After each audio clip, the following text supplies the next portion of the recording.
From Washington, this is VOA News.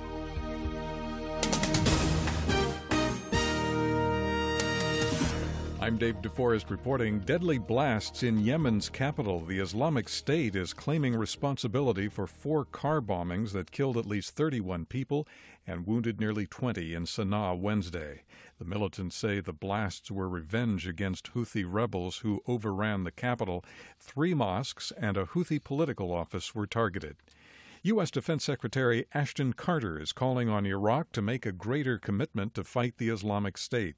Carter said the Iraqis have failed to recruit enough ground troops to fight the militants that have taken over large parts of the country.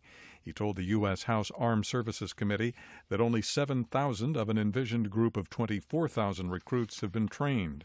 Syrian doctors and human rights activists told a congressional committee Wednesday that President Bashar al-Assad is again systematically using chemical weapons in rebel-held areas. President Assad has denied the use of chemical weapons. Meanwhile, forces loyal to the Syrian president have added another weapon to their arsenal. The latest weapons are called elephant rockets, named after the noise they make in flight.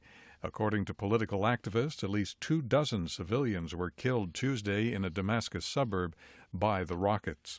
Human Rights Watch says authorities from the internationally recognized government in Libya are responsible for abusing detainees. It accused the government of forcing confessions, not providing medical care, and denying due process. European Union governments have reached preliminary agreement to extend sanctions against Russia for 6 months. The sanctions are exacted against Russia for its role in the Ukraine crisis. The decision is expected to be formally adopted at a meeting of the EU's foreign ministers in Luxembourg next week. This is VOA News.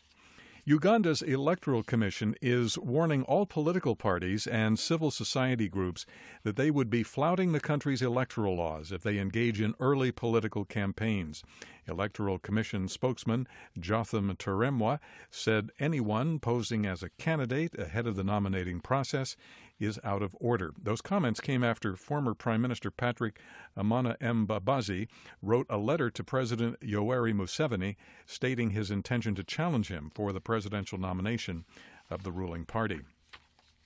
The Greek Central Bank is warning that a failure to reach a bailout agreement with its international creditors will result in a recession, a decline in income levels, and possibly even a withdrawal of Greece from the Eurozone. The central bank issued its statement Wednesday, a day before Eurozone finance ministers meet to discuss how to get more emergency funds to Greece by a June 30th deadline.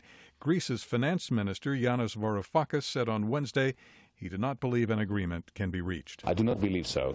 Eurogroup meetings are not designed to stage fresh conversations that have not been prepared in advance. I do not believe that this preparation has taken place, and also it's my considered opinion that now the agreement has to be reached at the level of political leaders, heads of state, prime ministers, chancellors.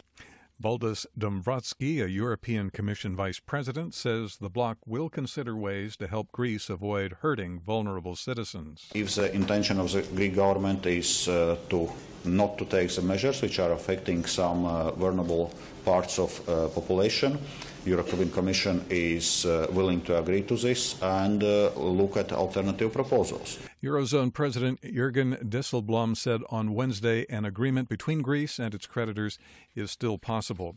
As Hong Kong's legislature begins debate on a plan for electoral reform, authorities stepped up police presences. Shannon Van Zandt has more. Debate on universal suffrage in Hong Kong started Wednesday in a legislative session focusing on the proposed plan's electoral reform. Thousands of demonstrators for and against the proposed change gathered outside of city government offices. For many, the debate is also over the city's economic and political future.